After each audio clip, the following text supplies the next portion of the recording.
बाकी सारे के सारे सप्रदेशी है। स्कंद देश और प्रदेश, स्कंद देश और प्रदेश। विविध चर्चा, छह द्रव्य में सप्रदेशी कितने, अप्रदेशी कितने। तो काल अप्रदेशी है, बाकी सारे सप्रदेशी है। और विविध चर्चा, पुण्य धर्म या अधर्म, पुण्य धर्म या अधर्म। हाँ, धर्म अधर्म जीव है। पुण्य धर्म अधर्म तो क्या है, और पुण्य अजीव है, पुद्गल है, इसलिए दोनों नहीं। पाप धर्म या अधर्म, पाप पुद्गल है, अजीव है, और धर्म पुण्य भी पुद्गल है। पुण्य शुभ कर्म पुद्गल है, पाप अशुभ कर्म पुद्गल है। और बंध धर्म या अधर्म, बंध भी शुभ अशुभ कर्मों का बंधा हुआ हिस्सा है, तो वह अजीव है। और धर्म अधर्म तो जीव है। कर्म और धर्म एक या दो, कर्म और धर्म, हाँ दो है। कर्म तो अजीव है, धर्म जीव है। पाप और धर्म एक या दो, दो। पाप अजीव है, धर्म जीव है। धर्म और धर्मास्तिकाई एक या दो, धर्म और धर्मास्तिकाई कैसे, हाँ धर्मास्तिकाई अजीव है और धर्म जीव है। अधर्म और धर्मास्तिकाई एक या दो, ठीक है। धर्मास्तिकाई और अधर्मास्तिकाई एक या दो, हाँ दोनों अजीव है, लेकिन दो है, क्योंकि दोनों के गुण अलग है। हाँ, एक गति में सहायता करता है, एक रुकने में सहायता करता है, इसलिए गुणों की अपेक्षा से दोनों। धर्म और धर्मी एक या दो, धर्म और धर्मी एक है। ये तो जीव का परिणाम है। धर्म का जीव का अच्छा परिणाम है, धर्म है जीव का अच्छा परिणाम, वो धर्म है। अधर्म और अधर्मी एक या दो, एक ही है। अधर्म क्या है, जीव का पूरा परिणाम है। तो ये एक जो तत्व चर्चा थी ये तो हो गई पूरी। अब एक इसमें है प्रश्नोत्तर। तो अब प्रश्नोत्तर पहले तो है आपसे संबंधित। आपकी गति कौन सी है, और जाति पंचेंद्रिय के सालेचा, हाँ सालेचा नहीं है, हाँ सालेचा वगैरह तो क्या है, गोत्र है। हाँ जाति हमारी वैसे ओसवाल जाति है, लेकिन यहाँ पंचेंद्रिय जाति। अच्छा, अब है कि गति कहते किसे, गति तो है अपने कर्मों के अनुसार एक जन्म स्थान से दूसरे जन्म स्थान के लिए जो प्रस्थान किया जाता है उसे गति कहा जाता है। जो एक जन्म स्थान से दूसरे जन्म स्थान को प्राप्त करने के लिए जो यात्रा की जाती है उसे हम गति कहते हैं। और जाति, जाति किसे कहते हैं,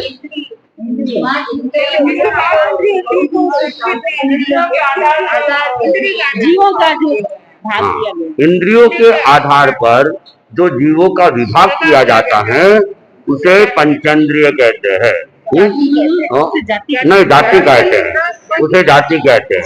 अब जैसे जाति में अपन मनुष्य है, पशु पक्षी भी पंचेंद्रिय है तो समान है, देवता भी पंचेंद्रिय है तो हमारे समान ही है, नारकी भी पंचेंद्रिय है, तो हम सब जाति के आधार पर सब एक है। जाति के आधार पर हम सब एक है, चाहे वो पशु पक्षी हो, चाहे नारकी हो, चाहे देवता हो, चाहे मनुष्य हो। वैसे ही पृथ्वी का ही अपना अलग विभाग है, अबकाय का अपना विभाग है, अग्निकाय का अलग है, लेकिन एकेंद्रिय के आधार पर वे सब एक है। और दो इंद्रिय वालों में शंख अपने अलग है, अलग अलग है, लटे अलग है, कृमि अलग है, लेकिन दो इंद्रियों के आधार पर वे सब एक है, एक ही जाति के सब है। कीड़ी अलग है, मकोड़े अलग है, जू अलग है, लिक अलग है, लेकिन त्रियंद्रिय के आधार पर वे एक है। और चतुरिंद्रिय में सांप अलग है, न बिच्छू अलग है, भंवरे अलग है, मक्खी अलग है, मच्छर अलग है, टिड्डे अलग है, लेकिन चतुरिंद्रिय की अपेक्षा से वे सब। तो इंद्रियों के आधार पर जीवों के जो विभाग किए गए हैं उनको जाति कहा। तो ये सब जीव एक ही जाति के हैं। आधार इंद्रिय बनता है, जिनमें एक इंद्रिय है वे एक इंद्रिय, जिनमें दो इंद्रिय वे दो इंद्रिय। ये तो जैसे मनुष्य यहाँ तो होते थे। अच्छा, इनके अलग है कहाँ? पहले आपका वहाँ पे भी होते हैं क्या? जैसे 2 इंद्रिय वाले, 3 इंद्रिय वाले, 4 एक इंद्रिय तो पूरे लोक में फैले हुए हैं। एक इंद्रिय लोक का ऐसा कोई भी हिस्सा नहीं है जहाँ एक इंद्रिय जीव नहीं है, ना। और द्विंद्रिय त्रिंद्रिय भी हो सकता है वहां हो भी, मुझे पर आइडिया नहीं है। मैं गया तो हूँ नरक में, लेकिन अब भूल गया हूँ तो वहां अनंत काल में गए तो है ही है, इसमें तो कोई डाउट ही नहीं है। हाँ, एक बार नहीं, अनेक अनेक बार हम लोग गए होंगे अनंत काल में। हाँ, लेकिन अभी याद नहीं है कि वहां क्या क्या था, कैसा था। हाँ, वो तो ठीक है, वो सब वेदना उनको उस रूप में मिलती है। अब एकेंद्रिय जी वहां है, उनको वैसी वेदना नहीं मिलती वहां पे। एकेंद्रिय जी भी वहां है, लेकिन जो नारकी को जो वेदना उनको प्राप्त हो रही है,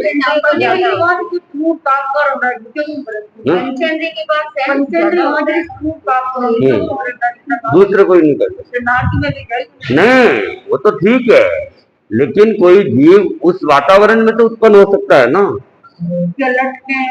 हाँ, उस वातावरण में मान लो उस वातावरण को सहन करने की क्षमता उनमें हो जाती है, वो तो हो ही सकता है ना। हाँ? नहीं, वो तो नहीं करते हैं, मनुष्य तो करके जा सकता है ना, नारकी में भी जा सकता है, नारकीय जीव रूप में भी जा सकता है, और एकेंद्रिय जीव रूप में भी तो जा सकता है वहां पे।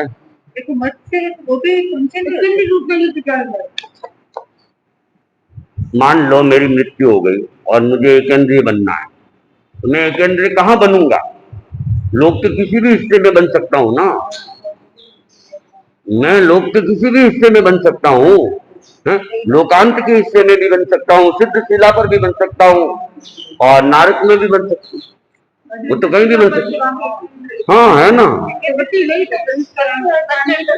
सूक्ष्म एकेंद्रिय तो संपूर्ण लोक में फैला हुआ है, सूक्ष्म एकेंद्रिय तो संपूर्ण लोक में, बादर एकेंद्रिय बलि वहां नहीं होगा, सूक्ष्म एकेंद्रिय तो है ही है। तो अब नारकी में क्या क्या है? संभावना वैसे कम की जा सकती है कि द्वेंद्रिय त्रिंद्रिय चतुरेंद्रिय जीव वहां होंगे, संभावना तो नहीं है, संभावना वहां नहीं है। सूक्ष्म केंद्र तो रहेंगे, बादर केंद्र की भी वहां संभावना नहीं है। बादर केंद्रीय भी मान लो रहे, द्विंद्रिय केंद्र की तो और कम संभावना है, क्योंकि वहां अगर अग्निकाय है, मान तेजसकाय वगैरह, वो बादर अग्निकाय भी हो सकती है।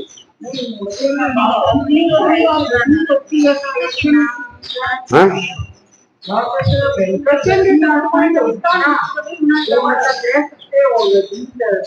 वो जीवों की जैसा जैसा स्थान मिलता है ना, उसकी प्रकृति वैसी हो जाती है, समझा ना।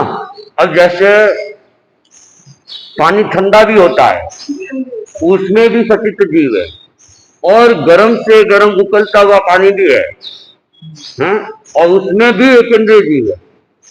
उष्ण उनकी प्रकृति है, उष्ण वो शीत प्रकृति वाले हैं, समझे ना। अगर वो उष्ण प्रकृति वाले को शीत प्रकृति में डाल देंगे तो मर जाएंगे, और शीत प्रकृति वाले को उष्ण प्रकृति में डाल देंगे तो मर जाएंगे, समझे ना। तो उत्पत्ति तो गर्म में भी हो रही है, ठंडे में भी हो रही है। तो क्या चल रहा था, जाति क्या है, हाँ काय, काय किसे कहते हैं, काय, हाँ हाँ, काय का क्या मतलब है,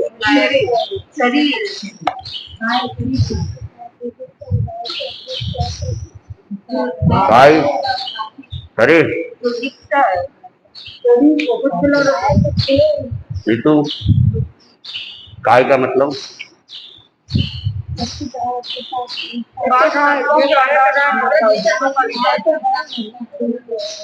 तत्वों के आधार पर गुणों का विभाजन पृथ्वी, अग्नि, वायु, जीव जिस शरीर में पैदा, आत्मा जिस शरीर में, जीव जिस शरीर में पैदा होता है। काय का मतलब होता है समूह, काया का मतलब होता है शरीर। काया जो होती है, काया कितनी है, औदारिक काया, रक्षित काया, तेजस काया, आहारक काया, तो वो तो है शरीर। और इस काय का मतलब ऐसे शरीर कर दिया जाता है, लेकिन मूल काय का अर्थ होता है समूह। जिन जीवों का समूह पृथ्वी है उन्हें पृथ्वी काय कहते हैं, और जिन जीवों का समूह पानी है, अप है, उन्हें अपकाय कहते हैं। जिन जीवों का समूह अग्नि है उन्हें तेजस काय कहते हैं। जिन जीवों का समूह हवा है, वायु है, उन्हें वायु काय कहते हैं।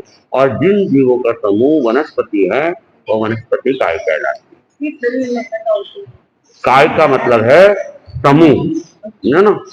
तो पृथ्वी काय में कभी एक जीव नहीं रहेगा, हाँ, असंख्य जीवों का पिंड ही रहेगा, समूह में ही रहेगी। पानी भी है, एक छोटी से छोटी बूंद भी है, लेकिन असंख्य जीव रहेंगे ही रहेंगे, एकदम बारीक, जैसे ओस की बूंद गिरी है उससे भी छोटी बूंद भी है तो भी असंख्य जीव उसमें है, समझा ना। तो जीवों का जो समूह है वो काय है, समूह, पिंड रूप में है। तो काय, आपकी काय कौन सी है, काय की पृथ्वी काय,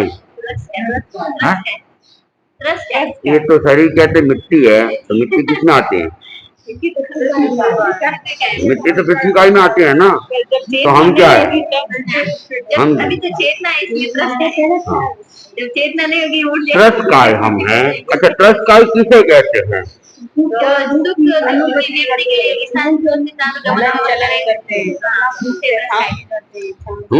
सुख की अनुभूति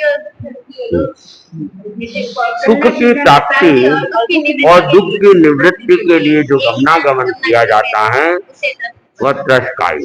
और दूसरा, जो ट्रस्ट नाम कर्म के उदय से जन्म लेता है वह, सही परिभाषा तो है, जिसको ट्रस्ट नाम कर्म का उदय प्राप्त है वह ट्रस्ट कायिक है। और सुख की प्राप्ति के लिए और दुख की निवृत्ति के लिए गमनागमन करता है।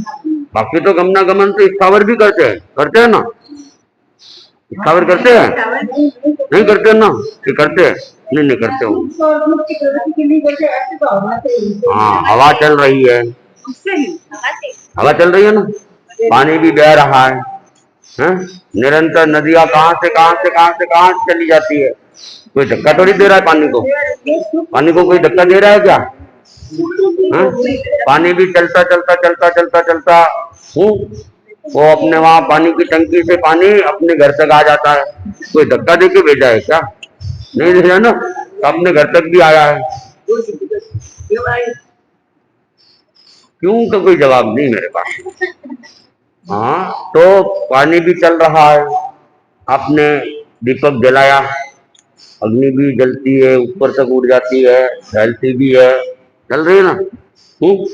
तो अग्नि चल रही है, हवा चल रहा है, पानी भी चल रहा है, वनस्पति भी चलती है। देखो वो पेड़ यहाँ लगा था, चलता ऊपर तक आ गया, लता फैलती वैसे भी चली गई, ऊपर भी चली गई, है? उसको कोई धक्का दे रहा है, चला रहा है क्या, हाथ पकड़ के चला रहा है, कोई नहीं चला रहा है, तो चल रहे हैं, लेकिन चलना ही ट्रस्ट से कोई संबंध नहीं रखता है। इनको हम ट्रस्ट कहते हैं, टावर को भी हम ट्रस्ट कहते हैं। कहते हैं क्या? टावर को भी हम ट्रस्ट कहते हैं क्या? हैं? नहीं कहते? कहते कहते नहीं कहते। इनको हम गति ट्रस्ट कहते हैं। गति ट्रस्ट कहते हैं। गति की अपेक्षा से ट्रस्ट है। गति तो कर रहे हैं। तो स्थावर जो चलते हैं, स्थावर जीव जो चलायमान है, उनको गति ट्रस्ट कहा जाता है। गति ट्रस्ट मूल ट्रस्ट नहीं है। मूल ट्रस्ट तो ट्रस्ट नामकरण के उद्देश्य से जिनको जन्म प्राप्त होता है। दूसरी बात है कि सुख की प्राप्ति और दुख की निवृत्ति के लिए गमनागमन करते हैं। हवा चल रही है, वो अपने प्रवाह से चल रही है। पानी चल रहा है, उसको जो दिशा मिल जाती है उस दिशा में वो चल जाता है। हैं? तो चलते तो है, लेकिन इनमें सुख और दुख से बचना और पाने की कोई इच्छा नहीं है, लालसा नहीं है। इसलिए इनकी जो गति है, गति के आधार पर इनको केवल ट्रस्ट कह दिया जाता है। संभवतया जीव अजीव पुस्तक के अंदर गति ट्रस्ट का उल्लेख किया हुआ होगा, संभवतया, या जैन तत्व विद्या तुलसी वाली में, जैन ज्ञान प्रश्नोत्तरी और जैन तत्व प्रश्नोत्तरी। तो ये बस इतना ही रखे। तो अपने कितने काया तक हो गया? और अपनी काय कौन सी है? रस काय है।